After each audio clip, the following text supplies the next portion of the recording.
बिस्मिल्लाहिर्रहमानिर्रहीम।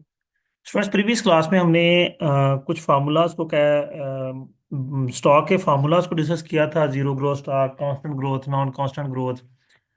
ठीक है। आज हम इसी को आगे उसके प्रेफर्ड स्टॉक, तो उसी को आगे प्रोसीड करेंगे। तो हमारे पास लेसन नंबर 22 में ये पेज नंबर है जी 86। 86 पे एक क्वेश्चन गिवन है, उस क्वेश्चन को सॉल्व करते हैं। इन 3-4 लेसन में जो जो क्वेश्चंस गिवन है आज उन्हीं की प्रैक्टिस करेंगे ताकि हमारा ये क्लियर हो जाए। अगर किसी फार्मूले की प्रैक्टिस क्वेश्चन ना हुआ तो फिर उसका हम खुद से डाटा जनरेट करेंगे ताकि हम उसको प्रॉपरली सॉल्व कर सकें। तो ये जो हमारे पास डाटा है, इसमें आप देखें कि उसने दिया हुआ है।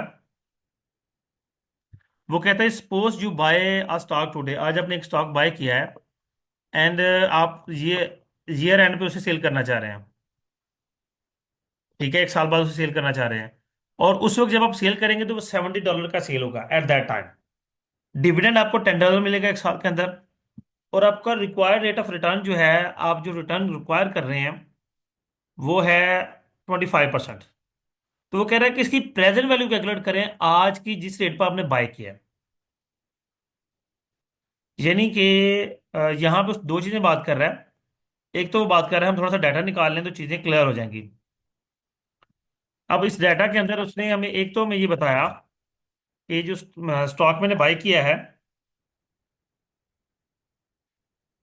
यानी कि आप प्रेजेंट वैल्यू देख लें, दो आ गई। एक आ गया हमारे पास P1 जो कि हमें फाइंड करना है आज का। एक टू हो गया जो एक साल बाद होगा, इसे फ्यूचर वैल्यू नहीं लिखेंगे। ये price of the stock after a year. P stand for price of stock, market price. वो $70। डिविडेंड आया, डिविडेंड आना है D1 आ जाएगा क्योंकि अभी आना है वो। एक्सपेक्टेड डिविडेंड है, तो वो $10 हो गया। और जो आर है हमारा, कैपिटल आर लिख लें, स्मॉल आर लिख लें, वो 25% है जी। 0.25 आ गया। अब ये देखो फार्मूला हमारे पास गिवन है। D1, अच्छा ये जो P0 लिख रहा है, ठीक है, ये P0 वो लिख रहा है और ये P1 है, सही लिख रहा है, वो मैं गलत लिख रहा था। नेक्स्ट ईयर को P1 लिखेंगे, अगले साल को फर्स्ट ईयर यानी कि। तो अब डाटा मैंने आपको निकाल दिया, फार्मूला आपके पास गिवन है। अब मुझे कैलकुलेट करने की जरूरत नहीं है, कैलकुलेट आप कर सकते हैं। जियो को उसने कैलकुलेट करके भी दिया है। 10 + 70 ओवर 1 + R है तो 1.25 हो गया। डिवाइड करेंगे तो 64 हमारी प्रेजेंट वैल्यू निकलेगी, प्राइस ऑफ स्टॉक P0 निकला है। नेक्स्ट आगे चलेंगे। ये डिफरेंट, ये नॉन कांस्टेंट ग्रोथ का फार्मूला है कि जब ग्रोथ नॉन कांस्टेंट होती है तो देन हम कैसे कैलकुलेट करते हैं। इसका कोई डाटा आया तो हम कर लेंगे, वरना हम खुद से डाटा बना लेंगे। जी, जीरो ग्रोथ स्टॉक का फार्मूला है, हमने पढ़ लिया हुआ है, D/R। ये आ गया जी, इस क्वेश्चन भी गिवन है। सीवीपी कॉर्पोरेशन एट पॉलिसी पे $10 पर शेयर डिविडेंड एवरी ईयर। वो हर साल $10 पे करते हैं, तो उनका स्टॉक नो ग्रोथ स्टॉक है। If the policies continue indefinitely, if the required rate of return is 20%, what is the since the stock amount to be perpetuity value of share, share की value क्या होगी। तो उसी तरह P हम find करेंगे इसके अंदर। तो P0 जो है वो हो गया, फाइंड करना है। डी जो है वो आ गया $10, और आर जो है वो आ गया, मैं अगेन बता रहा हूँ, कैपिटल आर लिखें या स्मॉल आर लिखें फर्क नहीं पड़ता। 20%, 0.2। अब ये हो जाएगा 10/20%, 50 पर शेयर स्टॉक की प्राइस आ जाएगी। नेक्स्ट चलेंगे। लेसन नंबर 23 चल रहा है जी, जीरो ग्रोथ स्टॉक। ये वही दोबारा वो डिस्कस किया उसने। जी, हमारे पास में है नॉन कांस्टेंट ग्रोथ का भी डाटा आ गया है। क्वेश्चन देखते हैं जी। H company has just paid a dividend 3 per year. Just paid इसका मतलब है ये हो गया हमारे पास D0। The dividend of company grows at a steady rate of 8% per year. ये जी कांस्टेंट ग्रोथ होगी। Based on information what will be the dividend in 5 years. 5 साल बाद डिविडेंड क्या होगा। ये तो सीधा सीधा है कि हमने क्या करना है, D5 कैलकुलेट करना है। तो आ जाएगा D0 × 1 + G⁻⁵ आ जाएगा। ये उसने किया हुआ D0 × 1 + 0, 0.08, 1.08 हो जाएगा, पावर 5 लेंगे तो 4.41 हमारा आंसर आ गया। ये D5 निकला है। नेक्स्ट चलेंगे।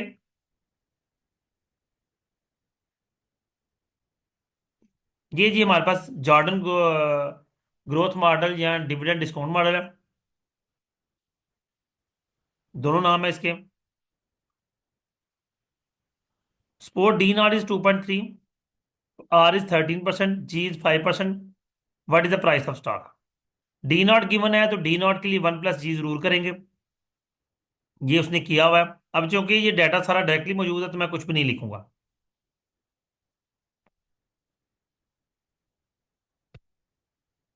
देखिए R - जी 0.13 -0.05, ऊपर डी नॉट इंटू 1 + जी भी उसने किया ताकि D1 आ जाए, D1 के लिए। तो प्राइस निकली 30.19। नेक्स्ट आएंगे, हमारे पास आ जाएगा continue the previous example D5 will be. अब इसी एग्जांपल में, ये जो हमने एग्जांपल अभी फाइंड की है 2.3, इसमें D5 फाइंड करना हो तो सेम मेथड के पावर 5 आ जाएगी, तो वो आ जाएगा 2.935।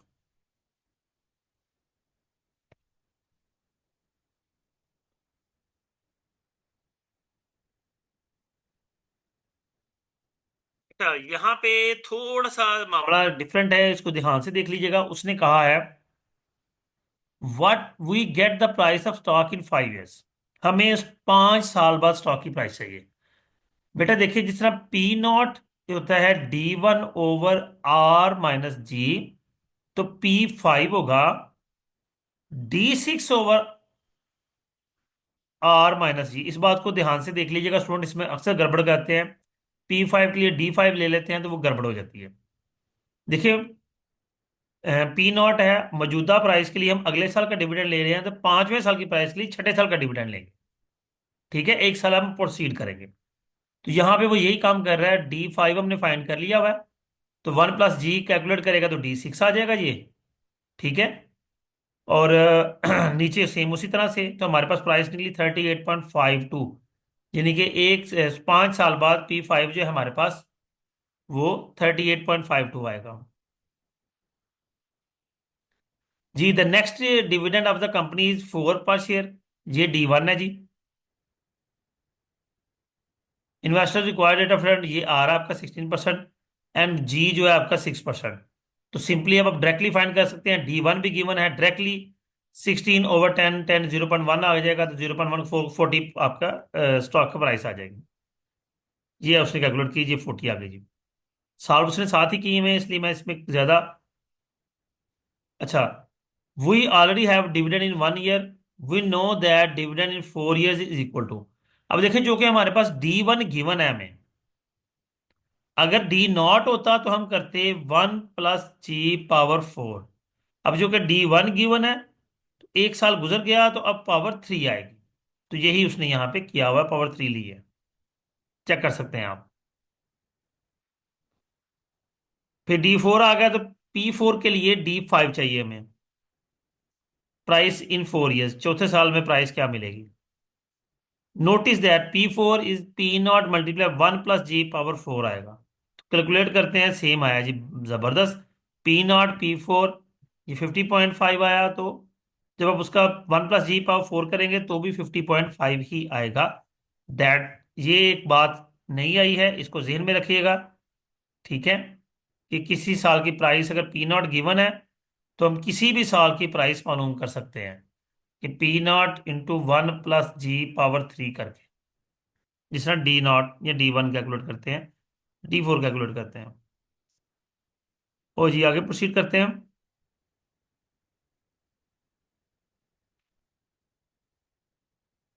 जी मेरा ख्याल नॉन कांस्टेंट ग्रोथ का कोई फॉर्मूला नहीं आ रहा। आ गया। For example consider the following dividend forecast for next 3 years. अगले 3 साल का डिविडेंड फोरकास्ट है। पहले साल 1 है, दूसरे साल 2 है, और तीसरे साल 2.5 है। After third year dividend will grow constant rate of 5% per year. The required rate of return is 10%। What will be the stock value, what is the value of stock today. आज स्टॉक की value क्या होगी। अब देखें, ये आपका D1 है, ये D2 है, ये D3 है। हमने जो फॉर्मूला है इसको हम सॉल्व, यहाँ लिखा हुआ है, सॉल्व किया हुआ उसने बोला।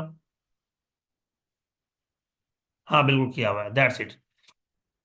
देखिए, ये D1 आ गया $1, D2 $2 और D3 $2.5। साथ हमें P3 लेना है, तो P3 के लिए हमें D4 चाहिए।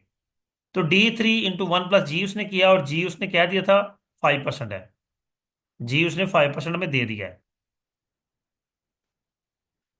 आर उसने हमें 10% दे दिया है।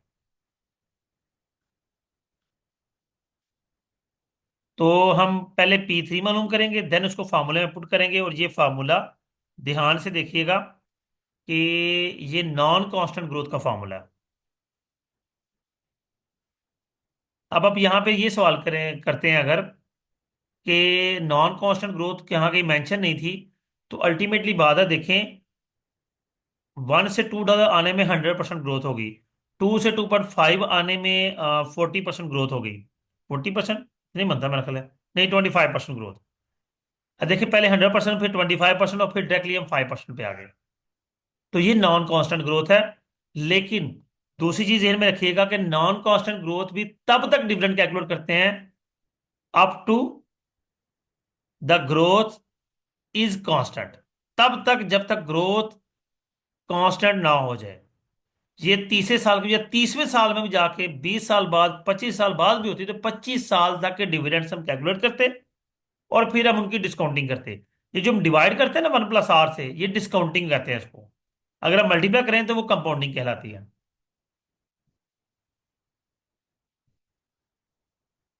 जी नॉन कांस्टेंट ग्रोथ ही चल रहा है। एक और एग्जांपल उसने दे दी कि जी हमारे पास ईयर 1 में जो डिविडेंड है वो 6.5 है, इन मिलियंस है, खैर वो दे रहा है। 2 में 8.45 है, और 3 में, ये तो ग्रोथ कांस्टेंट है, 30% चल रही। The price at the time 3 can be calculated. P3 पे हम अगर कैलकुलेट करें तो हमारे पास जी होना चाहिए, तो जी उसने कहीं ऊपर दिया होगा। अच्छा जी, सवाल पढ़ लेते हैं। The company has been growing phenomenal rate of 30% per year. You expect that the growth rate at the last 3 more years the rate will drop to 10%। Good. 3 साल तक 30% रहेगा, उसके बाद ड्रॉप आ जाएगा 10%। The total dividend paid were 5 million and will required return is 20%। G R भी हमें given है 20%। अब इस हिसाब से हमें चलना है।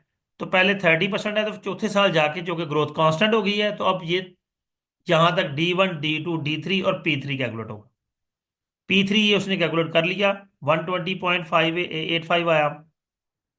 और D1 D2 D3 और फिर P3, इस हिसाब से वो उसकी डिस्काउंटिंग करेगा, तो आपके पास प्राइस निकल आएगी। इन मिलियंस लिखा हुआ है, खैर चलिए इतनी प्राइस हो नहीं सकती, लेकिन जो कि उसने फाइंड किया है तो फिर हम उसकी मान लेते हैं। ये नंबर ऑफ ईयर शेयर्स पे डिवाइड होगा, जिस तरह डिविडेंड डिवाइडेड नहीं है, तो प्राइस डिवाइड होगी, तो फिर एक्यूरेट आ जाएगी पर शेयर। ये टोटल प्राइस निकली है आपकी। ओके जी, नेक्स्ट चलेंगे। अब यहाँ पे वो आर फाइंड कर रहा है। Suppose stock is selling for ₹20, ये आ गया P0। नेक्स्ट ये डिविडेंड 1, ये D1 आ गया, और ग्रोथ रेट 10% है। What is the return, return find करना है। तो देखें जो फॉर्मूला हमने पढ़ा हुआ है, P0 = D1/R - G। इन दोनों को उठाएंगे, इधर ले आएंगे, तो ये इधर आ जाएगा, यानी कि R - G पूरा ही आ गया इधर। तो D1/P0 आ गया। अब जी उठाए इधर लाए, तो R इक्वल आ गया D1/P0 + R।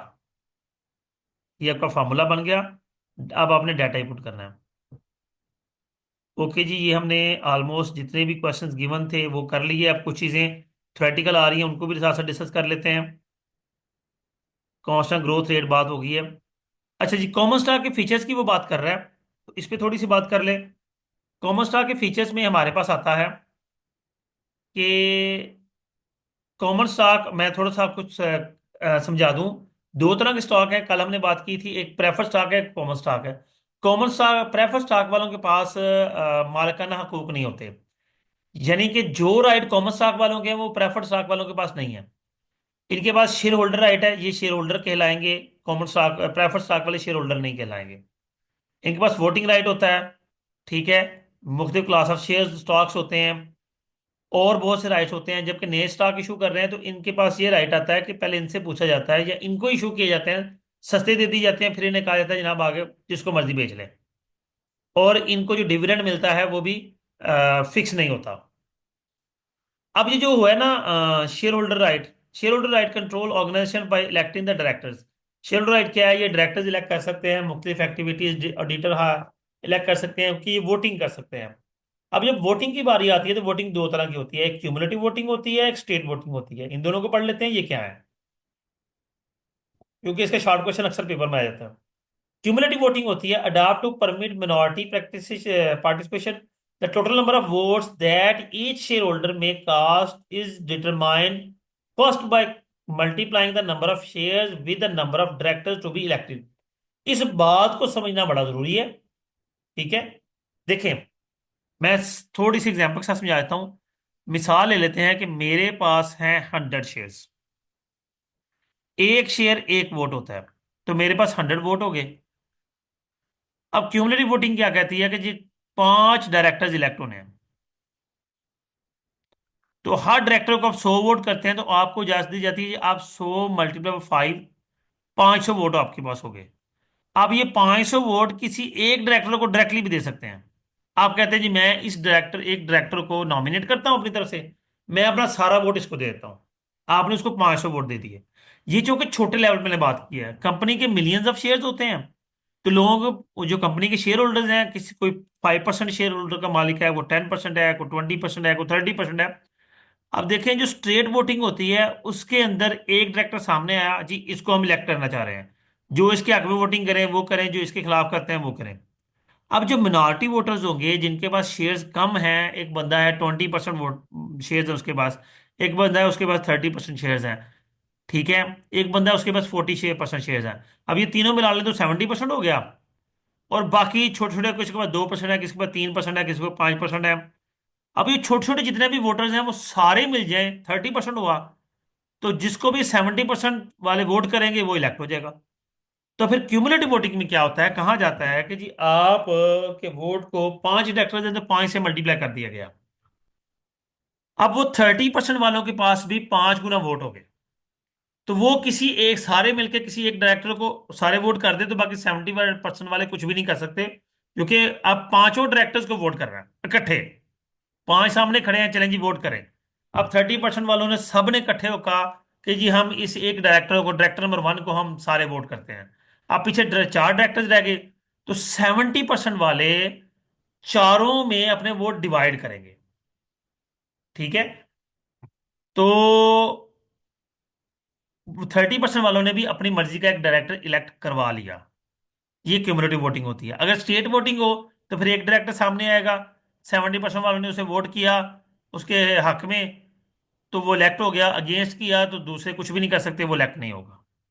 इस तरह है कि क्यूमुलेटिव वोटिंग में ये फायदा हो जाता है। आगे ये डिटेल लिखी हुई है सारी, जो मैंने आपको समझाई है, ये सारी डिटेल वो लिखी हुई है। स्टेट वोटिंग मैंने आपको बात समझा दी। हाँ जी, आगे आगे स्टैगरिंग। स्टैगरिंग क्या होता है? स्टैगरिंग आप ये मिसाल ले लें उसकी सेनेट की। सेनेट में क्या है कि सेनेट के अंदर जो लोग इलेक्ट होते हैं वो 6 साल के लिए होते हैं। हमारे पाकिस्तान में दो हाउसेज हैं, एक नेशनल असेंबली है, एक सेनेट है। पार्लियामेंट के दो हाउसेज हैं। अब नेशनल असेंबली तो हर 5 साल बाद, यानी कि जब उसने टर्नओवर पूरा करना है, जब भी वो असेंबलियां तोड़ी जानी है, उसके बाद नेशनल असेंबली की सीटें सारी खाली हो गई। अब वहां पे निगरान हुकूमत आ गई। लेकिन सेनेट में ऐसा नहीं होता। सेनेट में हर 3 साल बाद इलेक्शन होते हैं। जो बंदा इलेक्ट होता है वो 6 साल तक सेनेट की सीट पे बैठता है। तो 3 साल बाद जो पहले 6 साल जो पूरे कर चुके हैं, वो आधे लोग, यानी कि 50%, अगर सेनेट की 100 जीते हैं तो हर 3 साल बाद 50 50 लोग रिटायर हो जाएंगे, नए आ जाएंगे, वो 3 साल काम करेंगे, वो एक्सपर्ट हो जाएंगे। तो जो पहले मौजूद थे उनके 6 साल पूरे हो गए, वो रिटायर हुए, तो अब नए आ गए। इससे क्या होता है, काम डिस्टर्ब नहीं होता, काम रूटीन में चलता रहता है और उसमें कोई बंदिश नहीं आती। इसको कहते हैं स्टैगरिंग। अब यहाँ पे शेयर होल्डर्स के चक्कर में ये 33% होता है कि हर साल 33% जो डायरेक्टर्स हैं वो रिटायर होते हैं, नए आते हैं। अगले साल दूसरे 33 हो जाएंगे, उससे अगले साल तीसरे 33 हो जाएंगे, फिर उससे अगले साल पहले वाले फिर आ जाएंगे, रिटायर हो जाएंगे। तो इस तरह स्टैगरिंग में ये मामला चलता रहता है। रीड आप खुद करिएगा। प्रॉक्सी वोटिंग क्या होती है? अब proxy is the grant of authority by shareholders to someone else to vote the shareholders. यानी कि आप अपने किसी नॉमिनेटेड पर्सन को या अपने रिप्रेजेंटेटिव को भेज देते हैं कि तुम मेरी जगह वोटिंग कर सकते हो, या आप किसी दूसरे शेयर होल्डर को कहते हो कि यार मेरी जगह वोट कर दे। इसकी बेस्ट वन एग्जांपल आपके सामने ये है कि अक्सर औकात आपने स्कूल में या कॉलेज के अंदर प्रॉक्सी लगवाई होगी कि आप क्लास में नहीं है, लेकिन आपके किसी क्लास फेलो ने आपकी जगह अटेंडेंस बोल दी। सेम केस होता है वोट्स के अंदर कि शेयर होल्डर मौजूद नहीं है, लेकिन वो किसी को नॉमिनेट कर गया कि यार आपने मेरी जगह वोटिंग कर देनी है। This is called proxy voting. फिर आता है class of stocks. Some firms have more than one class of common stock with unequal voting rights. जी ये थोड़ा सा डिफरेंट वे में आप सिर्फ इतना ध्यान में रखें कि मुख्तलिफ क्लास शेयरों इसकी स्टॉक्स की होती है जिनमें वोटिंग राइट डिफरेंट होता है। बस इतना ध्यान में रखें, वो इतना ही लिखेंगे आप। इसे डिटेल में नहीं जाएंगे क्योंकि डिटेल में जाएंगे तो ये बहुत कम्प्लेक्स टॉपिक है। अच्छा, ये अदर राइट्स में ये मैंने आपको थोड़ा सा बताया कि कोई शेयर्स कंपनी लिक्विडेट होगी तो जो पैसा होगा इन्हीं को मिलेगा, कल भी मैंने बताया था। फिर उसके बाद डिविडेंड, अगर स्टॉक डिविडेंड डिक्लेयर होता है जिसे बोनस शेयर्स भी कहते हैं, वो भी इन्हीं को मिलेगा, प्रेफर्ड वालों को नहीं मिलता। डिविडेंड की बात हो गई। न कहता है प्रेफर्ड स्टॉक फीचर्स में सिंपली बात है कि इनको फिक्स रेट ऑफ डिविडेंड मिलता है। पहले इनको डिविडेंड मिलेगा फिर कॉमन वालों को मिलेगा। दूसरा इनके पास राइट क्या है कि जब कंपनी डिसॉल्व होती है तो पैसे पैसे इनको मिलेंगे फिर कॉमन वालों को मिलेंगे। इसके अलावा इनके पास कोई राइट नहीं होता। अक्यूमुलेशन ऑफ डिविडेंड होता है कि ये अगर इस साल डिविडेंड नहीं मिला तो अगले साल डबल मिल जाएगा। Is preferred stock debt? जी, प्रेफर्ड स्टॉक क्या डेट है? तो प्रेफर्ड स्टॉक के जो फीचर्स हैं वो कि फिक्स डिविडेंड मिलना है, हर साल मिलना है और मस्ट मिलना है, एक साल नहीं मिला तो अगले साल डबल मिल जाना है। तो इन फीचर के लिहाज से ये totally belongs to the debt. लेकिन इसको कहाँ स्टॉक जाता है? बस कहने की आता है, जिस तरह आप कह रहे हैं कि बैंकिंग सेक्टर में इंटरेस्ट का वर्ड खत्म करके मार्कअप ले आए, तो वो कोई नई चीज नहीं आ गई, वो इंटरेस्ट की ही एक बदली हुई शक्ल है। नेक्स्ट हमारे पास आता है स्टॉक मार्केट। वो मार्केट जहां स्टॉक की बाइंग सेलिंग होती है। दो तरह की मार्केट होती हैं, एक प्राइमरी मार्केट है, एक सेकेंडरी मार्केट है। प्राइमरी मार्केट वो है जहां पे स्टॉक फर्स्ट टाइम सेल किया जाता है, यानी कि जिस टाइम कंपनी अपने शेयर्स इशू करती है, नए शेयर्स बेचती है, जिसे आईपीओ कहते हैं, इनिशियल पब्लिक ऑफरिंग। मैं लिख भी देता हूं यहाँ पे। तो उसको कहेंगे वो शेयर्स जहां पे सेल हो रहे हैं, this is called primary stock, IPO, initial public offering, जब पब्लिक को फर्स्ट टाइम शेयर्स ऑफर किए जा रहे हैं। सेकेंडरी मार्केट जहां पे शेयर्स रीसेल होते हैं उसको सेकेंडरी मार्केट कहेंगे। तो पाकिस्तान में एक ही सेकेंडरी मार्केट है, that is called Pakistan stock exchange, PSE, Pakistan stock exchange. इसको पीएसके भी कहते हैं।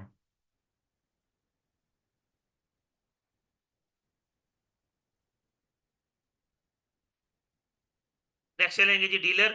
डीलर वो एजेंट है जो आपके शेयर्स की बाइंग सेलिंग करता है, और ये रजिस्टर्ड होते हैं स्टॉक एक्सचेंज के अंदर। An agent who buy or sell the securities for the maintained inventory from maintained inventory. It stands ready to buy securities from investors wishing to sell them and sell securities to investors. आप अक्सर movies के अंदर इस तरह की activities देखते होंगे, ठीक है, कहीं इंडियन मूवीज में, इंग्लिश मूवीज में। तो डीलर ही आपकी चीज बेच सकता है, आप खुद स्टॉक एक्सचेंज में जाके बाय सेल नहीं कर सकते। आपने किसी डीलर से ही रब्ता करना है और वो आपको शेयर बाय भी करके देगा, सेल भी करके देगा। यही ब्रोकर भी वही काम करता है, agent who arrange security transaction among the investors. Dealer broker मिलते जुलते हैं, ठीक है, बेसिकली एक्चुअली आपका ब्रोकर होता है और वही आपका डीलर भी कहलाता है। नेक्स्ट चलेंगे जी, हमारे पास प्रेफर्ड स्टॉक फीचर्स में आ गया, एक्यूमुलेशन डिविडेंड, ये वही बातें रिपीट हो गई। ब्रोकर भी आ गया, कैपिटल बजटिंग में नेट कैप प्रेजेंट वैल्यू। ये इंशाल्लाह टॉपिक जो है वो कल डिस्कस होगा। उम्मीद करता हूँ आज का लेक्चर स्टूडेंट्स आपके लिए बेनिफिशियल होगा। 25 से ऑनवर्ड इंशाल्लाह कल बात करेंगे जी। वीडियो को लाइक करना, कमेंट करना, शेयर करना हरगिज ना भूलिएगा। अपना ख्याल रखिएगा। अल्लाह हाफिज।